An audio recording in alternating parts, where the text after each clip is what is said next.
जिन families के बच्चे इन areas में रहते हैं, मैं समझता हूँ उनकी अपब्रिंगिंग, उनकी ग्रूमिंग बड़ी ही अच्छी होती है।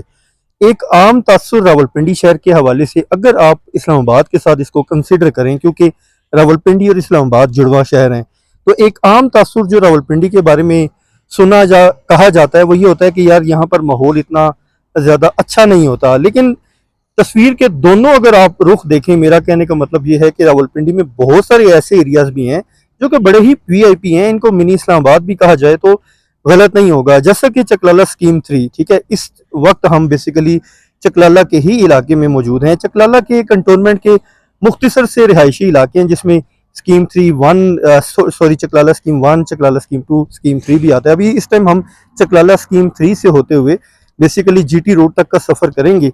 जीटी रोड तक की जो एक्सेस है वो सदर से भी हो जाती है, लेकिन हम रिहायशी इलाकों से गुजरते हुए आ रहे हैं क्योंकि हमारा जो ट्रैवल करके मोटो व्लॉग बनाने का मकसद ये होता है कि हम अपने जितने भी देखने वाले ऑडियंस हैं वो ख्वाह किसी भी शहर से, पाकिस्तान के किसी भी शहर से ताल्लुक़ रखते हैं या आउट ऑफ कंट्री से वीडियोस देख रहे हैं, उनको पूरा का पूरा एरिया भी व्यू करवा दिया जाए ताकि वो मार्केट्स देख लें, रोड्स की हालत देख लें, यहाँ पर ग्रीन पैच एरिया देख लें और प्रॉपर्टी से रेलिवेंट मरला रेट, पानी बिजली गैस की क्या सूरत है, वो तमाम इंफॉर्मेशन भी उनको मिलती रहे।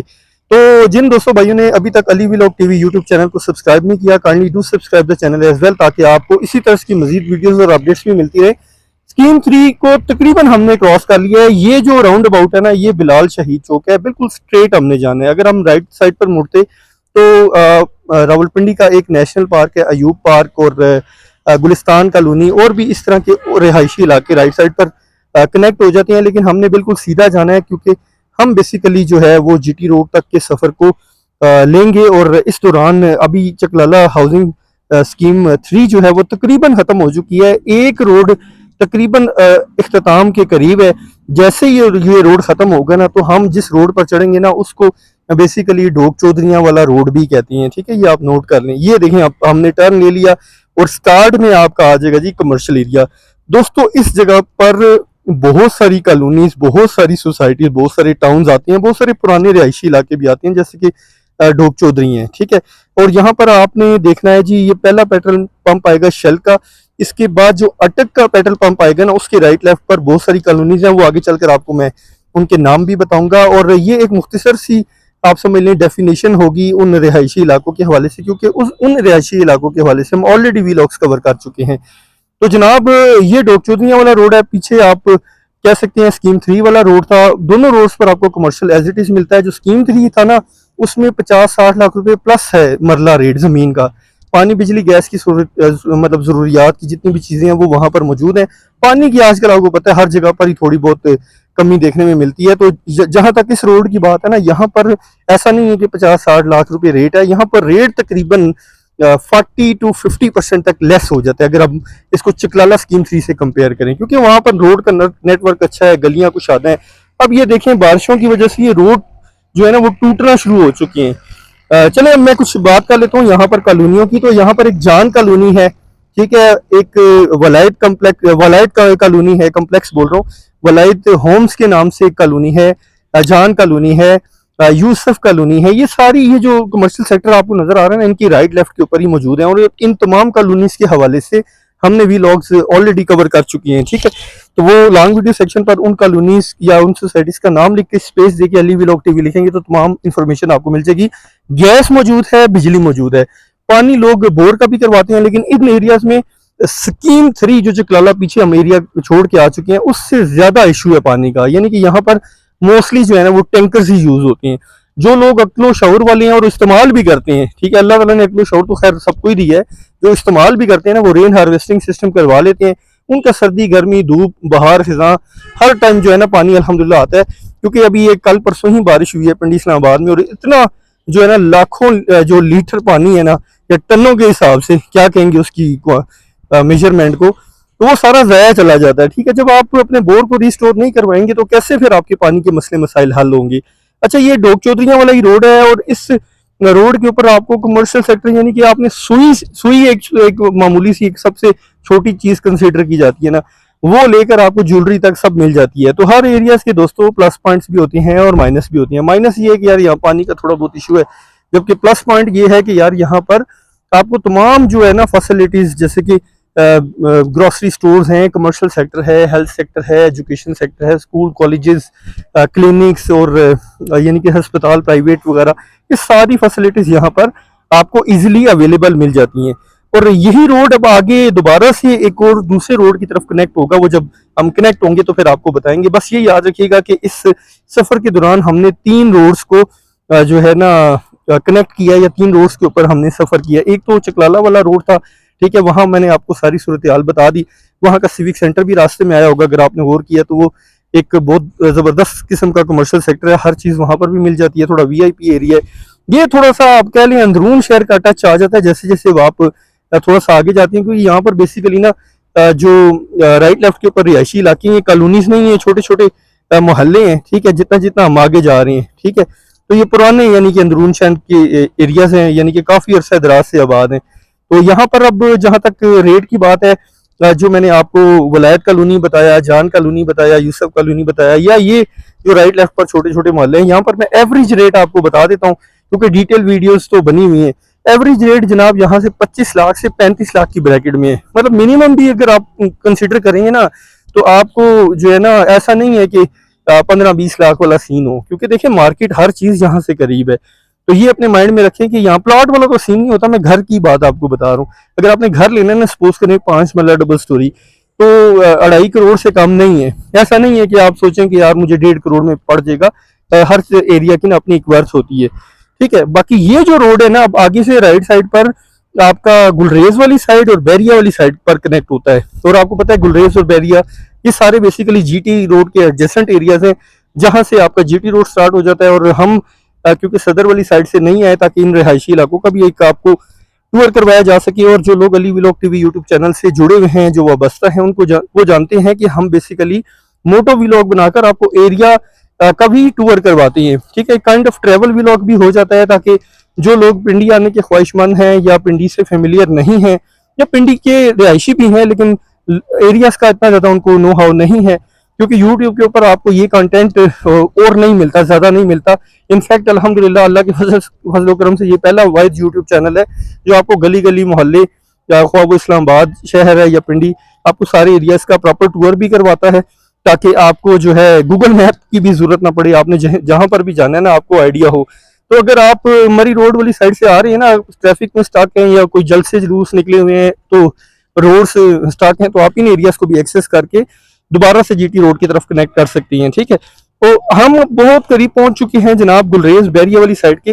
और यहाँ पर आपको एक ऊपर गाड़ी सी नजर आएगी, हवा में तैरती हुई कहेंगे या लटकी हुई, ठीक है। एक जस्ट क्या कहते हैं, सिंबॉलिकली इसको रखा गया है। ये बेसिकली कार चौक इसको कहते हैं। और ये लेफ्ट साइड के ऊपर जो एक रोड जा रहा है ना, ये गुलरेज 1 गुलरेज 2, मतलब गुलरेज एक हाउसिंग सोसाइटी है, ठीक है। तो उसको मुख्तलिफ फेजेस में कन्वर्ट किया गया है। तो अच्छा एरिया ये भी। यहाँ पर भी आप 25 लाख अपने जेहन में रखें, ठीक है। 25 लाख रुपए से कम आपको मरला रेट नहीं मिलता यहाँ पर। कुछ पिछले दिनों से मुराद ये कि कुछ मंथ्स पहले कुछ प्लॉट्स वगैरह अवेलेबल थे। कुछ गलियां ऐसी भी है ना यहाँ पर बहुत सारी सोसाइटीज में, जो कि अभी तक लोगों ने प्लॉटिंग वगैरह की होती है, छोड़ी होती है। तो वो जैसे जैसे वक्त गुजरता है, लोग जो है शिफ्ट करते हैं दूसरे इलाकों में, तो वो जगह फिल होती रहती हैं। तो उस टाइम उन प्लॉटिंग एरियाज का रेट जो है ना 25-25 लाख था। अब ज्यादा बढ़ गया होगा, जाहिर बात है, लोग आबाद हो जाती हैं तो रेट बढ़ जाता है। और ये रोड है जी जनाब जो आगे से जीटी रोड को कनेक्ट करता है। तो चकलाला रोड और उसके साथ दूसरा रोड डोक चौधरी रोड। और ये बेसिकली अब इसको मुझे एग्जैक्ट तो नाम नहीं पता इस रोड का क्या है, लेकिन इसको गुलरेज और बैरिया वाला रोड ही आप कंसिडर कर सकते हैं, क्योंकि यहाँ पर बेसिकली फ्रंट के ऊपर तो कमर्शियल सेक्टर है, और बैक एंड के ऊपर ये सोसाइटीज हैं जिनके मैंने आपको नाम बताया, गुलरेज और बैरिया टाउन।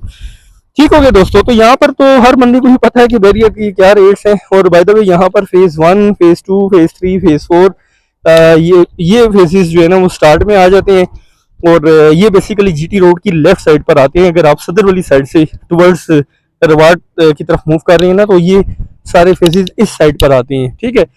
तो बैरिया टाउन तो आप समझ लें कि 2000 के बाद आबाद हो चुका था, और यहाँ पर रेट 25 से भी ऊपर है, तकरीबन 30 लाख आप समझें। ये मैं जो आपको रेट बता रहा हूँ ना, ऑन एवरेज बता रहा हूँ, हर गली का या हर ब्लॉक का वो ऑब्वियस सी बात है, रेट थोड़ा सा डिफरेंट होता है, थोड़ा सा वेरी करता है। तो ऑन एवरेज अगर हम बात करें तो वो तकरीबन यहाँ पर आप समझ लें कि अराउंड 30 लाख। और अगर आप मकान की बात करें तो यहाँ पर भी आपको कोई 3 करोड़ के आसपास से कम मकान नहीं मिलता, जो फेज़ 1 से फेज़ 4 की बात की जाए, ठीक है। और सबसे जो लोएस्ट कैटेगरी है ना वो 5 मरला ही है। बैरिया टाउन में मैंने नहीं देखा कि कोई 3 मरला वाला कोई मकान हो। तो बहरहाल अभी तकरीबन हम ऑलमोस्ट इस रोड के एंड तक पहुंच चुके हैं। ये सारा बेसिकली कमर्शियल सेक्टर है जनाब। यहाँ पर अगर इंफ्रास्ट्रक्चर की बात करें तो आपको स्कूल्स मिल जाते हैं, बैरिया के अंदर भी आपको कॉलेजेस वगैरह मिल जाते हैं। और बैरिया में आपको पता है कि हेल्थ सेक्टर की बात हो या एजुकेशन सेक्टर की या कमर्शियल सेक्टर की, तो उनके अपने सिविक सेंटर हैं, अपना उनका सारा जो है इंफ्रास्ट्रक्चर मौजूद है। और इस रोड के ऊपर काफ़ी ज़्यादा पेट्रोल पंप्स भी आपको मिल जाते हैं, ठीक है, जैसे कि रास्ते में भी आप देखते आ रही हैं। ये रोड जो पीछे वाला रोड गुजरा है ना, जो ढोक चौधरी वाला रोड था, उससे बहुत बेहतर है। उस रोड को मरम्मत होने की ज़रूरत है।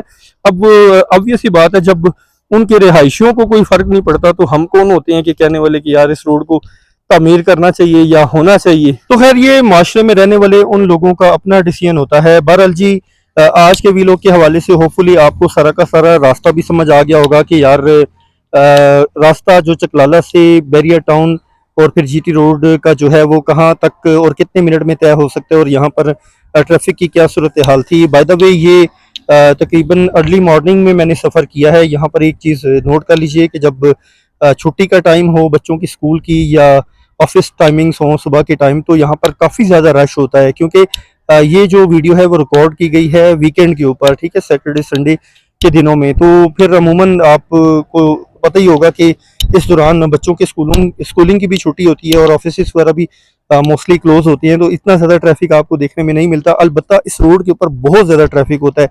इस रोड की तो मैं खैर बात नहीं कर रहा, स्पेसिफिकली जो ढोक चौधरियाँ वाला रोड था ना, वो काफ़ी ज़्यादा ट्रैफिक की वजह से, क्योंकि मैंने आपको जैसा कि गाइड किया ना कि वहाँ बहुत सारी छोटी छोटी कॉलोनीज और सोसाइटीज़ आ चुकी हैं और अच्छा खासा वो एरिया आबाद हो चुका है। और जैसा कि मैं आपको ये भी गाइड कर चुका हूँ कि यार इन एरियाज़ में ना मिनिमम भी ना आप 2.5 करोड़ अपने माइंड में रखें, कहीं पर भी आपने आना है। तो अब आप में से बहुत सारे लोग कहेंगे कि यार वहाँ पर तो पानी का इशू है, तो ऐसा मकान तो मैं 1 करोड़ में भी ना लूँ। अक्सर लोग कहते हैं ना कि यार ये तो फ़ायदे वाली चीज़ नहीं है। तो आप किसी मालिक मकान को कहेंगे ना कि 1 करोड़ में भी ना लूँ, वो कहेगा तुम इस तरह करो ना कि मुझे 1.5 करोड़ रुपये में ले दो तो मैं ख़रीद लेता हूँ। यानी कि वो जो 2.5 करोड़ खुद मांग रहा है, वो उसका कहने का मतलब ये है कि भाई इधर यहाँ पर यही रेट है, क्योंकि अच्छे खासे रेंट होती है ना यहाँ पर भी। अगर आप देखें ना रेंट की, तो चलो मैंने बात नहीं आपको बताई, रेंट भी यहाँ पर 40-45 हज़ार रुपए से कम एक पोर्शन मिलता ही नहीं है, डिस्पाइट ऑफ द फैक्ट कि यार पानी का इशू होता है। जो समझदार लोग हैं, मैं अर्ली आपको बता चुका हूँ, वो बोर करा लेते हैं, रेन हार्वेस्टिंग सिस्टम करा लेते हैं। लेकिन जिन लोगों को नहीं पता या जो लोग टैंकर यूज करते हैं ना, उनका किराया 4-5 हज़ार रुपया वो कम हो जाता है। बात वहीं पे आ जाती है कि आप 2 टैंकर डलवा लें। छोटी फैमिली एक 5 मरला के एक पोर्शन में रहती है, उनका 2 नहीं तो 3 टैंकर से गुजारा हो जाता है, तो वो एडजस्ट हो जाता है किराए के अंदर। तो यार मुख्तसर बात यह है कि पिंडी इस्लामाबाद में ना, बल्कि पूरे पाकिस्तान में मकानों की शार्टेज है। आप रिपोर्ट्स पढ़ें ना, आप थोड़ा सा खुद भी गूगल और विकीपीडिया किया करें तो आपको आइडिया होगा कि क्यों लोग पाकिस्तानी जो है वो प्रॉपर्टी के पीछे पड़े होते हैं कि यार पाकिस्तान में प्रॉपर्टी खरीद ली जाए। वो किसी भी मुल्क से आप वीडियो देख रहे हैं, हर बंदे की ख्वाहिश होती है यार अपनी फैमिली के लिए कोई घर खरीद लिया जाए, कि इवन के लोगों के अपने घर होते हैं लेकिन लोग कहते हैं यार आगे रेंट के लिए ऊपर दे दें, क्योंकि उन्हें पता है कि एक सेव हेवन कंसिडर की जाती है प्रॉपर्टी। और सेकंड चीज़ ये है कि अच्छे खासे किराए आ जाते हैं, पानी हो गैस हो ना हो, भाई किराए के ऊपर मकान लग जाता है, क्योंकि demand and supply rule apply होता है। और आपको बता चुका हूँ कि शार्टेज इस कदर ज़्यादा है कि लोग मजबूर हो चुके हैं जनाब। यार कहाँ कहाँ लोग ज़िंदगी गुजारते हैं, खुले आसमान तरह ज़िंदगी गुजारते हैं। शेल्टर होम्स तो इतने ज़्यादा है नहीं है कि वहाँ पर लोगों को एडजस्ट किया जा सके। तो बहरहाल जी, हम जीटी रोड पर पहुँच चुके हैं। आप देख सकते हैं कि जीटी रोड आ गया, और उम्मीद करता हूँ आपको आज की ये मेरी ये छोटी सी कोशिश और ट्रैवल व्लॉग और प्रॉपर्टी से रेलेवेंट कुछ ना कुछ इन्फॉर्मेशन मिल चुकी होगी। इंशाल्लाह आने वाले दिनों में इस रोड के ऊपर अब जितनी सोसाइटीज़ हैं रवात तक की, क्योंकि रवात हमने अपने चैनल पर बहुत कम कवर किया, और पिंडी में रवात भी एक ऐसा इलाका है जहाँ पर आबादी ने भी शिफ्ट होना, और यहाँ पर काफ़ी सोसाइटीज़ हैं जहाँ पर सस्ते ऑप्शन भी मौजूद हैं। और सस्ते ऑप्शन से याद आया कि लॉन्ग वीडियो सेक्शन पर हाउसेज के नाम से एक प्ले लिस्ट बनी हुई है। मकानों और प्लाटों के ऑप्शन अगर आप देखना चाह रहे हैं तो वहाँ पर भी अवेलेबल हैं, आप चेक कर सकते हैं। और पिंडी और इस्लामाबाद के एरियाज़ को अगर आप एक्सप्लोर करना चाह रहे हैं, जानना चाह रहे हैं कि किस सोसाइटी में क्या रेट है, तो आप Ali vlog TV YouTube channel को ज़रूर सब्सक्राइब करें, ताकि आपको आने वाली जो वीडियोस है और प्रॉपर्टी के हवाले से थोड़ी बहुत नो हाउ हो सके और जब भी आप प्रॉपर्टी खरीदें तो आपके लिए डिसीजन मेकिंग करने में आसानी हो। तो दोस्तों इंशाल्लाह इस उम्मीद के साथ कि नेक्स्ट व्लॉग में नेक्स्ट टॉपिक नेक्स्ट इलाके में एक बार आपसे फिर मुलाकात होगी। अपना बहुत सारा ढेरों सारा ख्याल रखिएगा, दुआओं में भी याद रखिएगा और आज तक के लिए इतना ही। मुझे दीजिए इजाज़त। अल्लाह ने के बान। अल्लाह हाफिज़ और फ़ी अमान अल्लाही। अस्सलामु अलैकुम व रहमतुल्लाहि व बरकातुहू।